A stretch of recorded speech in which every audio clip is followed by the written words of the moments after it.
Let's face it, for Vancouverites living in one of the most expensive cities in the world can take its financial toll. That's my financial toll time. Here to tell us how to live luxuriously while building a sound financial future, co-authors of this book right here, 10 Ways to Stay Broke Forever. Laura McDonald, Susan Misner, thank you so much for joining us. Thank you. Friday edition of CTV Morning Live.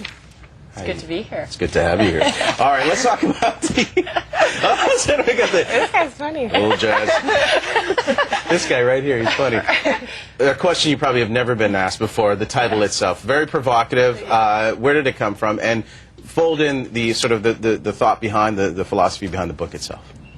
Well, we create content for a website, Golden Girl Finance, and we contribute content to Yahoo as well. So we had this article, 10 Ways to Stay Broke Forever, a tongue-in-cheek look at debt, and it just resonated. We sent it to Yahoo. It had something like 500,000 views in 24 hours, so we knew that there's something about it, the way we were talking about debt, that was working. So when it came to write a book surrounding debt, our publisher said, let's go with that. So we talk about all the 10 ways we all get into staying broke and then how we can counteract them. Because Susan, I was like, I don't need to book to tell me how to stay broke forever. I can do that on my own. But obviously, it's a little bit of reverse psychology that you're trying to go for. Certainly, we don't want anyone going broke. We want them building their net worth and getting richer. And we've all gotten into this debt cycle, and we've got to get out of it.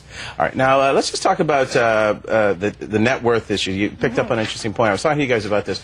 There's a simple formula. It's not that you don't need a degree in calculus to figure out your net worth. But generally, when we hear it or we talk about it, we think it's for the very rich, the lavishly wealthy. It's a simple what you own minus what you owe equals net worth. Why is it important to know that?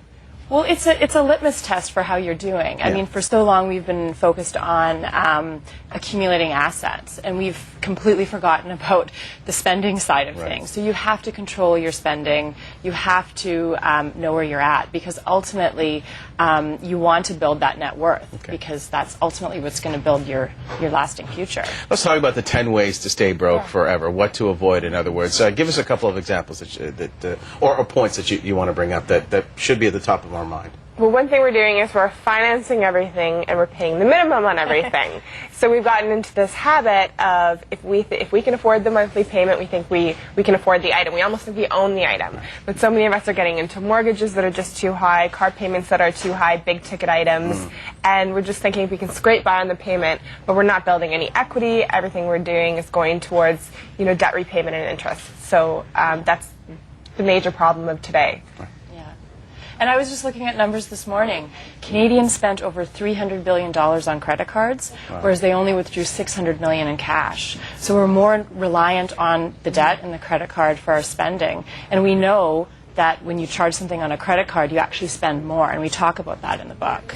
I used to. I can't do it that much anymore, but I used to pay it forward to myself. I would overpay my credit card bill a little bit. So it's like that money's sitting there. It's almost like an allowance for myself. So and I also like to see, hey, you've got 200 extra bucks to spend as opposed to owing 200 extra bucks. Again, past tense, used to do that, but people would scoff and laugh at me, and that's why I became a TV host. No, but with that in mind, I mean, are there any other little tips that people can do to kind of squirrel away some money here and there without having to put it under your mattress or your blanket or your pillow or wherever you might squirrel it away? Well, I don't know if you want to be giving the credit card companies interest-free loans. Yeah, exactly. That's exactly you what I did. probably want to take that money and pay it into a savings account where you can earn interest, and setting up an emergency fund and just building it, making it a habit. That's the biggest thing. It's like a muscle. So the more you get doing it, the more it becomes a habit. If your paycheck was cut by 10%, you'd get by. You'd make cuts where you need to.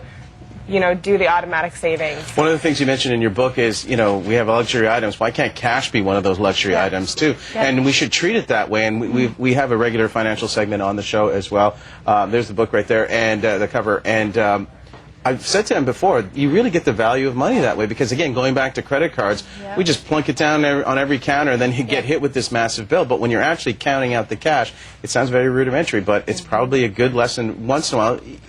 On a weekend, for example, on your grocery trip and other errands you might want to run too. Well, you teach kids how to kind of, if you give them an allowance, they have to make it last. You kind of have to do the same for yourself. Get back to a little bit of those basics. All right. Well, listen, thank you so much for coming in, and also the book as well. It's I'm hoping to fill up this jar. And the next time you Read guys the come book back, and you can. I will, exactly.